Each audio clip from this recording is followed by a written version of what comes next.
Good morning, students. Today we will learn Marathi. Very easy and entertaining subject. Let's open your books. Our third language Marathi. उघडलात ना पुस्तक मुलांनो? तुम्हाला माहिती आहे आज काय आहे? आज आहे मराठी भाषा दिन 27 फेब्रुवारी. चला पाहूया या शुभ मुहूर्तावर 5वी स्कॉलरशिपचा मराठी विषय.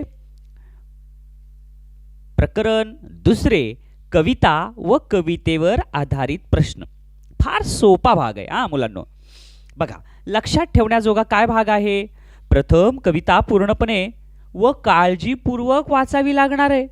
कवितेचा आशय व अर्थ समजून घ्यावा लागणार आहे. मग अर्थ केव्हा समजेल? जेव्हा तुमचं वाचन खूप जास्त असेल तेव्हा. मराठीचं वाचन तुम्हाला जास्तीत जास्त करावं लागेल मुलांना. कवितेवर किमान 3 प्रश्न विचारले जातील, म्हणजे 3 दुनी 6 मार्क आपल्याला मिळणार आहेत. फार फार सोपं आहे बरं का. कवितेखाली दिलेले प्रश्न नीट वाचावे लागतात. प्रश्नाचे उत्तर शोधताना सर्व पर्याय पडताळून पाहावे लागतात. कधी कधी वाटते सगळेच पर्याय बरोबर आहेत, कधी कधी वाटते 2 पर्याय बरोबर आहेत, पण तसं नसतंय. एकच त्याचं अचूक उत्तर असतंय. घाई न करता योग्य उत्तराची खात्री झाल्यावरच त्या पर्याय क्रमांकाचे वर्तुळ रंगवा. हे महत्वाचे बरं का रे मुलांनो. सुरुवातीला आपल्याला हे 3 प्रश्न सोडवायचे. जे उत्तर येते त्या उत्तराला टिक करायचं आणि खात्री झाल्यावरच मग त्या 3ही प्रश्नांच्या पर्याय क्रमांकाचे वर्तुळ रंगवायचं. हे लक्षात ठेवा. कवितेच्या ओळींच्या क्रमानुसारच प्रश्न विचारले जातील असं नाही. आलं का लक्षात? मागं पुढं कसेही प्रश्न विचारतात. पहा पुढं. स्वाध्याय, कविता व कवितेवर आधारित प्रश्न. बघा, पुढील कविता वाचून त्याखाली दिलेल्या प्रश्नांची उत्तरे शोधा व योग्य उत्तराच्या पर्याय क्रमांकाचे वर्तुळ रंगवा असं आहे. मग बघा बरं, नमुना कविता. आता नमुना कविता कशी आहे व्यवस्थित पहा. कविता. आले आले मेघ, काळे झाले नभ, कुणी कलंडले सांगा, मेघा अमृताचे कुंभ. आता बघा, आले आले मेघ म्हणजेच काय रे? ढग आले. काळे झाले न म्हणजे आकाश काळे झाले. कुणी कलंडले सांगा, कलंडले म्हणजे ढकललं, लवंडलं. सांगा मेघा अमृताचे कुंभ, म्हणजे कुंभ म्हणजे काय? मोठं कळशी. तर अमृताचं कुणी कळशी ढकलली, सांडली म्हणजे पाऊस पडायला असा अर्थ आहे बरं का. चातके टिपली म्हणजे चातक पक्षानं पाणी घेतलं, तो फक्त पावसाचंच पाणी पितो ना. चातके टिपली. मौक्तिके चोचित, मौक्तिके चोचित म्हणजे त्यानं पावसाचे ते थेंब म्हणजे मोती, त्या थेंबाला मोती म्हणलेले, त्यानं चोंचीमध्ये टिपली. थय थय नाचे आज मनमयूर खुशीत, म्हणजे मयूर म्हणजेच काय रे? मोर पक्षी थय थय नाचतो. विरले उसासे गळत्या सरीत, मृक्तिकेसी गंध फुटे म्हणजे मातीला सुवास आला, रावा घुमतो ढोलीत. आता रावा पक्षी हे ढोलीमध्ये फिरतो. वाहते अमृत खळाळती ओघ म्हणजे पावसाचं पाणी वाहायलंय. आले आले तैसे गेले सारे उडून या मेघ, आणि मग ढग जसे आले तसे निघून गेले. आता बघा, ह्या सगळ्या कवितेचा जसा अर्थ समजेल तसं तुम्ही समजून घ्यायचं मुलांनो. आणि लगेच प्रश्नांकडे वळायचं. प्रश्न वाचा आणि मग त्याचं उत्तर पर्यायातून शोधायचंय. तुम्हाला मनाने उत्तर लिहायचंय का रे मुलांनो? नाहीये, पर्यायातून लिहायचंय. म्हणजे उत्तर तुमच्या जवळच आहेत. म्हणजे किती सोपा भाग आहे. म्हणून प्रश्न छान वाचा आणि उत्तर व्यवस्थित लिहा. बघा, नंबर 1, कवीने अमृताचे कुंभ कोणाला म्हटले आहे? मग कुणाला म्हटलेलं आहे? मोराला का? नाही, थेथर नाचणारा तर मयूर आहे. पावसाच्या सरींना अमृताचे कुंभ कुणाला म्हटले? पावसाच्या सरीला का? कुणी कलांडले सांगा, मेघा अमृताचे कुंभ. कुणी कलंडले, हा म्हणजे मेघा म्हणजे ढग, हे लक्षात घ्या.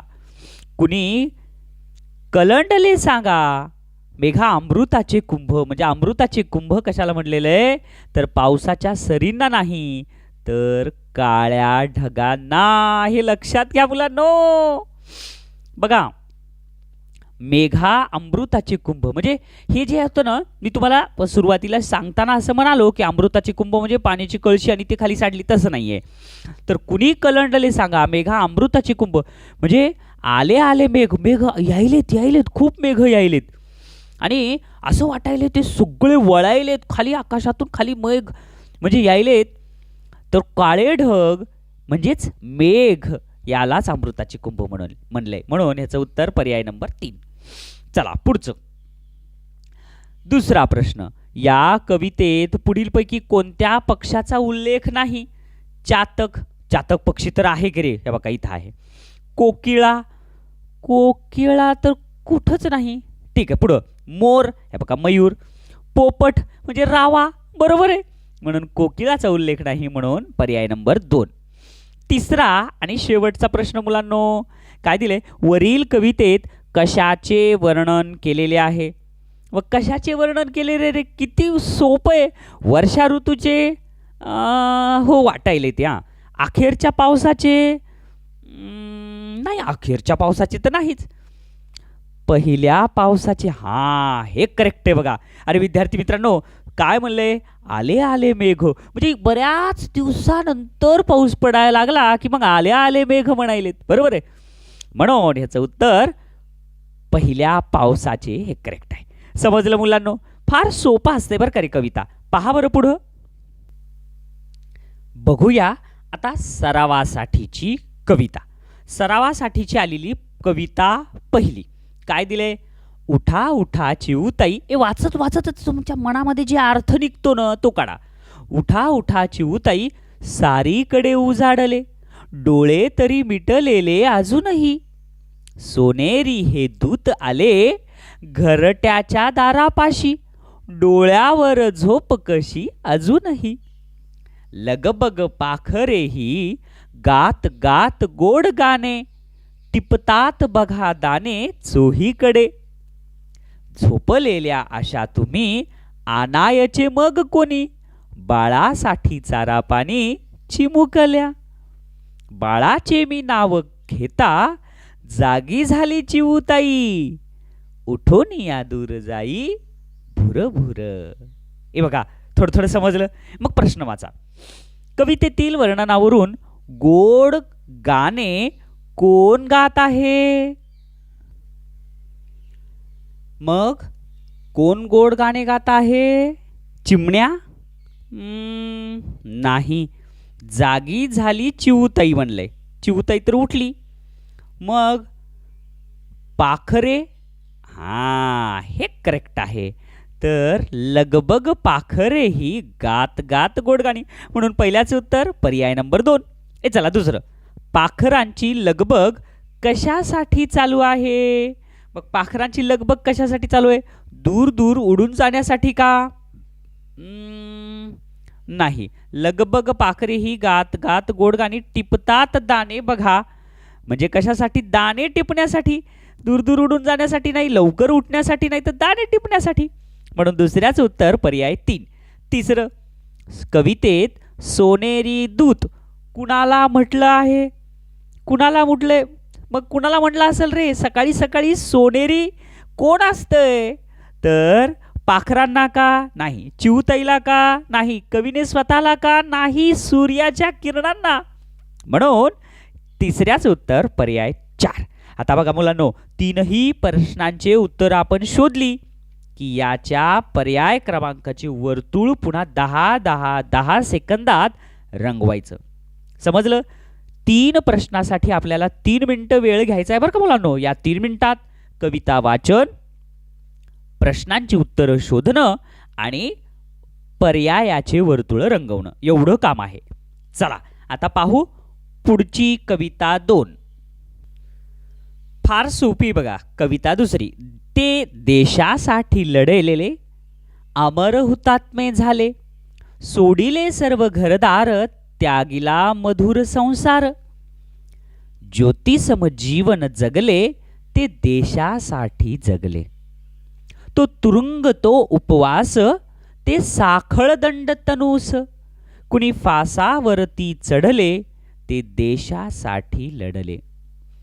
झगडली झुंजली जनता मग स्वतंत्र झाली माता. हिमशिखरी ध्वज फडफडले ते देशासाठी लढले. किती छान कविता आहे. चला आता प्रश्न पाहू. कवितेत माता कोणास म्हटले आहे? किती सोपं आहे. देशाला. बरोबर आहे. देशालाच माता म्हणले, कारण काय, ते देशासाठी लढले, अमर हुतात्मे झाले. बरोबर आहे. म्हणून ह्याचं उत्तर काय? पर्याय नंबर 1.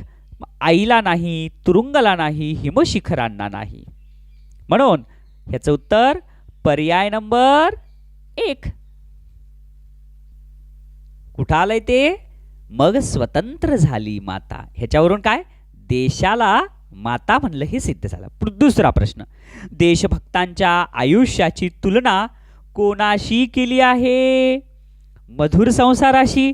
नाही. स्वतः जळणाऱ्या ज्योतिषी. इथं बघा, ज्योतिसम जीवन जगले ते देशासाठी जगले. स्वतः जळणाऱ्या ज्योतिषी हे देशभक्तांच्या आयुष्याची तुलना केलेली आहे. हिमशिखरांशी नाही, ध्वजाशी नाही. हे तिसरा आणि शेवटचा प्रश्न पहा बरं. काय दिलाय तिसरा प्रश्न? देशासाठी लढणाऱ्या देशभक्तांना ज्या गोष्टींना तोंड द्यावे लागले त्यात पुढीलपैकी कोणत्या गोष्टीचा समावेश नाही म्हणले? मग कोणती गोष्ट नाही आहे? तुरुंगवास सहन करावा लागला, हे तर बरोबर आहे. साखळ दंडाने जखडून घ्यावे लागले, हे पण बरोबर आहे. जनतेशी झगडावे लागले, अरे जनतेशी कशाला झगडतील ते? जनतेशी तर उलट जनतेनंच हे इंग्रजांशी झगडले. बरोबर आहे का नाही? म्हणून तिसऱ्याच उत्तर पर्याय नंबर 3. किती सोपा होता प्रश्न. चला आता उत्तरचे पर्याय रंगवा आणि पुढचा भाग पाहू. बघा कविता तिसरी. काय दिले? छोटाले बहीण भाऊ, उद्याला मोठाले होऊ. उद्याच्या जगाला, उद्याच्या युगाला नवीन आकार देऊ. अशी किती छान कविता आहे. चला चला शाळेमध्ये जाऊ, नवीन शिक्षण घेऊ. अभ्यास करूनी पास होऊनी वकील डॉक्टर होऊ. किती छान आहे. विज्ञानाची कास धरू, नवे नवे शोध लावू. प्रयोग करूनी शोध लावूनी विक्रमी शास्त्रज्ञ होऊ. शेतकरी दादा होऊ, शेतमळे हे फुलवू. कष्ट करूनी घाम गाळूनी अधिक धान्याला पिकवू. छोटाले बहीण भाऊ. किती छान आहे. चला आता बघूया प्रश्न. कवितेतील बहीण भाऊ कोणाला नवा आकार देऊ पाहत आहेत? मग कुणाला आकार देऊ पाहत आहेत? शाळेला का? छोटाले बहीण भाऊ उद्याला मोठाले हो, उद्याच्या जगाला. विज्ञानाला का नाही? शेतांना का नाही? तर उद्याच्या जगाला आकार. किती सोपा होता प्रश्न. दुसरा, शास्त्रज्ञ होण्यासाठी काय केले पाहिजे? मग कुठे इकडे बघा, शास्त्रज्ञ हो. शास्त्रज्ञ होण्यासाठी काय केलं पाहिजे? अभ्यास केला पाहिजे. बरोबर आहे. विज्ञानाची कास धरली पाहिजे. कुठे बघा, विज्ञानाची कास धरून इथं लिहिलेलं ते बरोबर असतंय रे. विज्ञानाची कास धरून नवनवी शोध लावू. म्हणून दुसऱ्याचं उत्तर पर्याय नंबर 2. अभ्यास केला पाहिजे हे तर बरोबरच आहे, पण जास्त बरोबर विज्ञानाची कास धरली पाहिजे. आणि पुन्हा तिसरा पर्याय शाळेत गेले पाहिजे, हे बी बरोबर आहे. मोठे झाले पाहिजे, हे बी बरोबर आहे. पण अचूक इथं जे दिलंय त्याच्यानुसार पर्याय 2 बरोबर आहे. हे तिसरा आणि शेवटचा प्रश्न बघा बरं काय दिलंय. शेतमळे केव्हा फुलतील? मग शेतमळे केव्हा फुलतील? तर शेतात झाडे लावल्यावर. बरोबर आहे का? शेतमळे केव्हा फुलतील? शेतात झाडे लावल्यावर हे फुलतील, बरोबर आहे. पुढं अजून काय? अधिक धान्य पिकल्यावर शेतमळे फुलतील, हे बी बरोबर आहे. शेतकरी झाल्यावर नाही, हे नाही. शेतमळे केव्हा फुलतील? शेतकरी झाल्यावर नाही. शेतात कष्ट करून घाम गाळल्यावर, हे सगळ्यात जास्त बरोबर आहे. काय?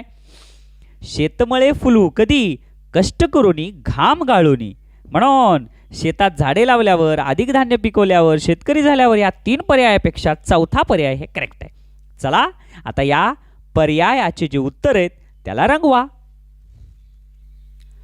बघूया कविता चौथी. गोठ्यामधुनी गुरे वासरे खाती हिरवा चारा, नवी हुशारी देई त्यांना थंड रानचा वारा. गडी माणसे मोठ चालता आनंदाने गाती, पक्षी त्यांना साथ आपुली मंजुळ गाणी देती.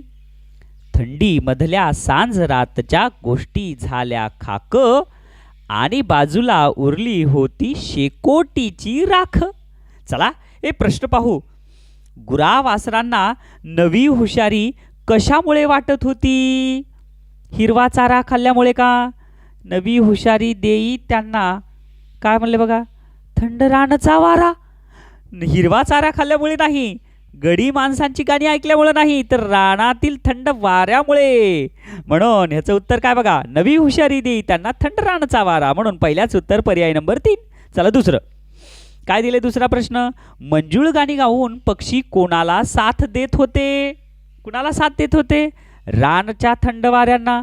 रानच्या थंड वाऱ्यांना नाही, पक्षी त्यांना साथ आपुली मंजुळ गाणी देत. कुणाला रे मग? गडी माणसे मोठ चालता आनंदाने गाती, गडी माणसांना. मग काय? थंड वाऱ्यांना नाही, गुरावासरांना नाही, तर मोठ हाकताना गाणाऱ्या गडी माणसांना. हे करेक्ट आहे, कारण ते गाऊ लागले, त्यांच्या आवाजात आवाज मिसळून ते म्हणू लागले. म्हणून याचं उत्तर पर्याय नंबर 3. पुढं चौथं. आवाज करणाऱ्या मोठेला नाही, हे पण नाही आहे. म्हणून दुसऱ्याच उत्तर पर्याय 3 आहे. हे चला आता पुढचा शेवटचा प्रश्न बघा बरं काय दिलाय. लोकांनी शेकोटी का पेटवली होती? मग शेकोटी का पेटवतात? गप्पा मारण्यासाठी नाही, थंडीमधल्या सांज रातच्या थंडीमुळं, अंधारात दिसण्यासाठी नाही, शेताची राखण्यासाठी नाही, तर थंडीत ऊब मिळवण्यासाठी. म्हणून तिसऱ्याच उत्तर पर्याय नंबर 4. हे किती सोपी होती कविता. पहा बरं पुढची. मग पाहूया कविता 5वी.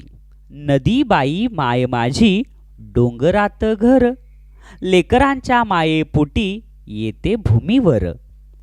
नदी माय जलसाऱ्या तान्हेलेल्यांना देई, कोणी असो कसा असो भेदभाव नाही. शेतमळे मायेमुळे येती बहरता, पुढच्यांच्या थव्यासाठी जाई दूर दूर. माय सांगे थांबू नका, पुढे पुढे चाला, थांबल्याला पराजय जय चालत्याला. किती छान आहे कविता. पहा आता पहिला प्रश्न बघू आपण मुलांनो. नदी माय भूमीवर का येते? मग नदी माय भूमीवर का येते? जमिनीवरून वाहण्यासाठी का? इथं बघा, नदी माय जलसाऱ्या तान्हेल्याला देई. मग जमिनीवरून वाहण्यासाठी नाही, सतत पुढे जाण्यासाठी नाही, शेतमळे फुलवण्यासाठी नाही, तर तान्हेलेल्या लेकरांच्या मायेपोटी. म्हणून पहिल्याच उत्तर पर्याय नंबर 4. दुसरा प्रश्न बघा बरं काय आहे. दुसरा प्रश्न. नदीमध्ये मोठा गुण कोणता आहे? मग नदीमध्ये मोठा गुण कोणता आहे? नदी तान्हेलेल्यांना पाणी देते, हे करेक्ट आहे. पण मोठा गुण म्हणले, ती लेकरांसाठी डोंगरातून खाली येते, हे पण करेक्ट आहे. नदी तान्हेलेल्यांना पाणी देताना कोणताही भेदभाव करत नाही, हे सगळ्यात मोठा गुण आहे. म्हणून दुसऱ्याच उत्तर पर्याय 3. ती शेतमळे फुलवते, हे सगळे बरोबर आहेत, पण अचूक उत्तर पर्याय 3. चला तिसरा. नदी माय लोकांना काय सांगते? एके जागी थांबा नाही, एके जागी थांबा नाही. सतत दूरवर जा. नाही, सतत दूरवर जा म्हणत नाही. तर काय म्हणते, माय सांगे थांबू नका, पुढे पुढे चाला, म्हणजे सतत दूरवर जा. हे बरोबर वाटायले. पुढं, कोणताही भेदभाव करू नका, हे बी बरोबर वाटायले. सतत पुढे चाला तरच विजय मिळेल, हे सगळ्यात जास्त बरोबर आहे. म्हणून तिसऱ्याचे उत्तर पर्याय नंबर 4. समजलं मुलांनो? चला पटापट रंगवा आता वर्तुळ. पाहूया 6वा भाग, कविता 6वी. आता परीक्षेत आलेली बरं का 2019च्या.